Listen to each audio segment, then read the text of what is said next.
Rapaziada, seleção brasileira vence e convence hoje contra o Marrocos, tá?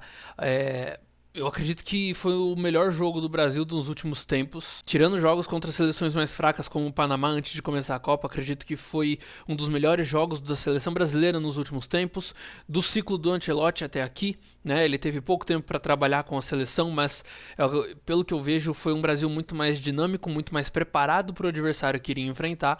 E por surpresa, tá? Opa, foca. Por surpresa, foi um jogo melhor do que contra o Haiti. Na minha cabeça eu tinha a percepção de que contra a Escócia ia ser um jogo um pouco mais duro, eles ficariam muito fechados, seria dificultoso do Brasil furar a defesa deles. Então eu tinha até chutado um placar de 3-1, imaginando que seria um jogo sofrido para chegar nesses 3 gols, e imaginei que a gente ainda tomasse um. Para minha surpresa, vamos pegar desde o começo. Alisson, pô, jogou muita bola, tá? Alisson conseguiu ótimas defesas durante o jogo, defendeu muito, estava muito bem posicionado em todos os lances, não foi vazado o Alisson, tá? E pra mim ele foi decisivo mesmo em alguns poucos lances onde a Escócia conseguiu chegar no ataque e chutar pro gol, finalizar ali com um pouco mais de perigo. O Alisson foi preciso e conseguiu fazer as defesas.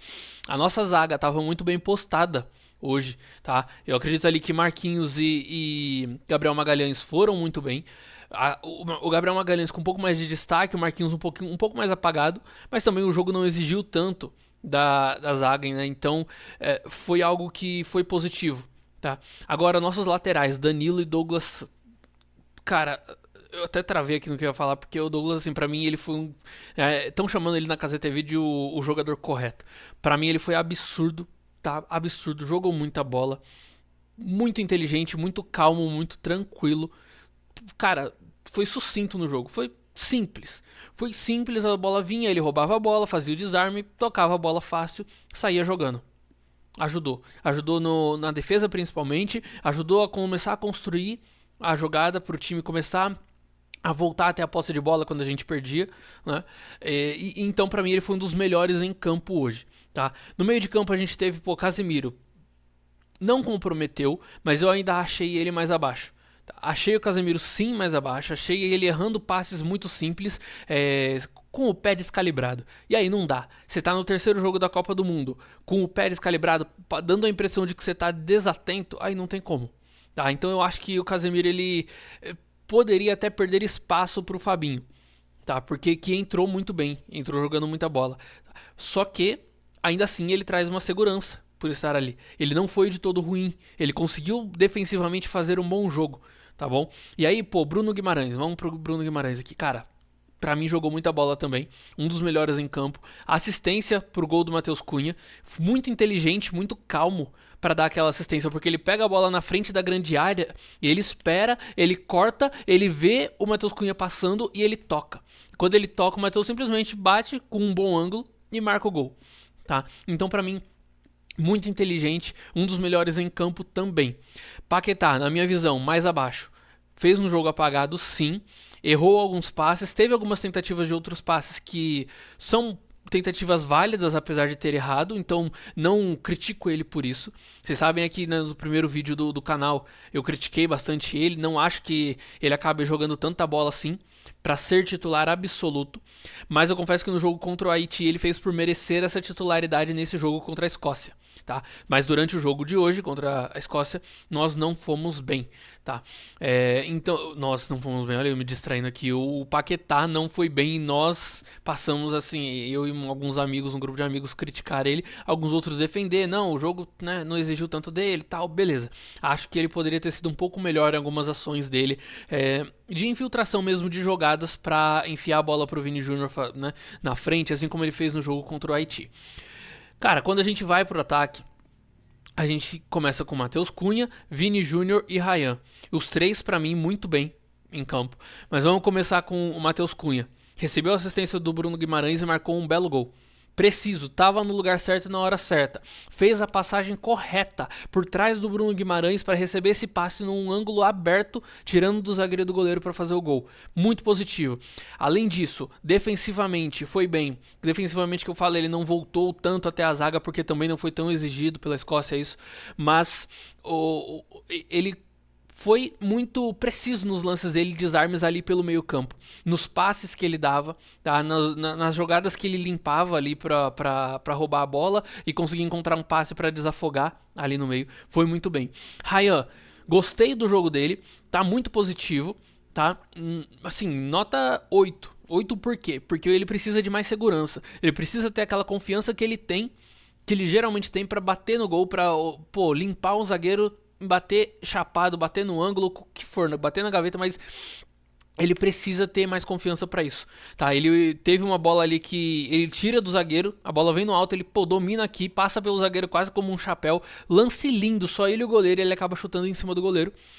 E ali eu acho que, pô, faltou a confiança. Entendeu? Faltou a calma. Ele não precisava dar mais algum toque, mas ele conseguiria tirar do goleiro tranquilamente. E ali ele chutou em cima do goleiro e foi para escanteio.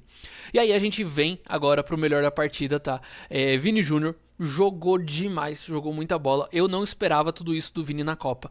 Eu tô falando com meus amigos assim, o pessoal do grupo, que o Vini guardou o futebol dele por 4 anos, né? Ele jogou bem na Copa de 2022, não foi aquele destaque absurdo. Claro, a gente tinha outros destaques também. Marcou só um gol na Copa de 2022.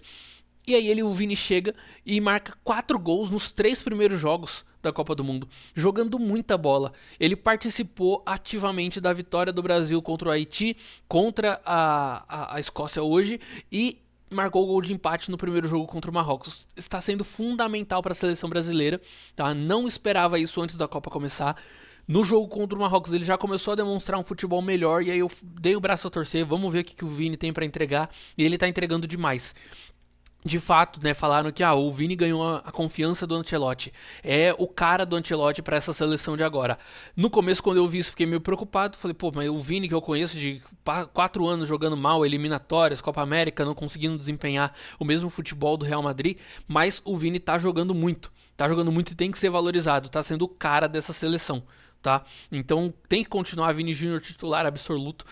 Eu falei do ponto do que o Ryan jogou muito bem, só tem 19 anos, falta essa segurança que falta essa segurança, né, que ele tem de forma natural, porque ele é muito jovem, e ele entrou no lugar do Rafinha que tá machucado, mas que não vinha jogando nada. Então ele entra de forma correta, de forma assertiva. Eu até acho que o Ancelotti coloca ele e não o Luiz Henrique, porque a impressão que eu fico é que o Luiz Henrique ele tenta muito, ele é muito esforçado, mas ao mesmo tempo ele acaba errando muito. E talvez o Ryan ele seja um pouco diferente. Ele consegue acertar os lances, tentar com mais assertividade. Tá? E aí, pô, segundo tempo e a gente tem a volta de quem? De quem? O menino Ney. O menino Ney voltou, eu confesso que eu tô feliz. Não teve muito destaque, não deu muito tempo de pegar na bola, foram acho que uns 15 minutos só que ele jogou ali. Mas é muito natural, porque ele tá voltando agora. Até gostei do Ancelotti ter colocado ele ali como uma terceira substituição e não a última. Mostra que ele quer contar com o Neymar. Só precisa que agora ele pegue mais ritmo de jogo, porque ele pode sim contribuir com essa seleção brasileira. Se o Neymar pega um ritmo de jogo, pra mim ele é titular no lugar do Paquetá. Mas ele não tem condição de jogar os 90 minutos. Tá bom, então você pega, substitui ele pelo Paquetá ou por qualquer outro ali no meio, no segundo tempo. Porque a minha opinião é, pra começar o jogo, a gente tem que começar com o melhor. Começar com o que a gente tem de melhor no plantel e no elenco. E hoje o Neymar, ele é esse cara com um ritmo de jogo, tá? Hoje, totalmente correto começar com ele no banco de reservas e colocar ele ao longo da partida.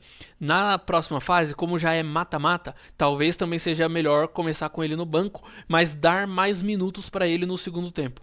Essa é a minha análise. O Neymar ele tem condições, dá pra ver que, cara, quando ele vai cobrar falta, quando ele vai cobrar escanteio, o toque dele na bola é totalmente diferente, é com muito mais qualidade. Isso não é babar o ovo do Neymar não, só que pode perceber todos os lances de cobrança de falta, de escanteio que a gente teve nos últimos jogos, e pega pra analisar a diferença da batida, de onde ele manda a bola, né, das outras batidas para as batidas do Neymar. Cara, é muito melhor, tá? Então, a análise do jogo de hoje é essa. O Brasil vence e convence e precisa continuar assim para a próxima fase, tá? Amanhã joga Japão, eu tenho a relação dos jogos aqui, ó. Amanhã joga Japão e Suécia às 8 da noite e às 8 da noite também joga Holanda e Tunísia, tá? Holanda ou Japão podem ser os nossos adversários na próxima fase. E, pra mim, a Holanda é carrasco nosso, tá? A gente tem muita dificuldade, seleção brasileira, muita dificuldade de vencer contra a Holanda. Então eu prefiro muito pegar o Japão, por segurança. Mas assim, quem vier, do jeito que a gente tá jogando, do jeito que a gente jogou hoje, eu tenho confiança de que a gente passa. Posso dizer que eu tô iludido? Tô iludido. Mas é isso, rumo ao Hexa. Valeu, rapaziada. Dá o like no vídeo, se inscreve aqui no canal. E comenta aí, vamos continuar acompanhando para os próximos vídeos. Valeu!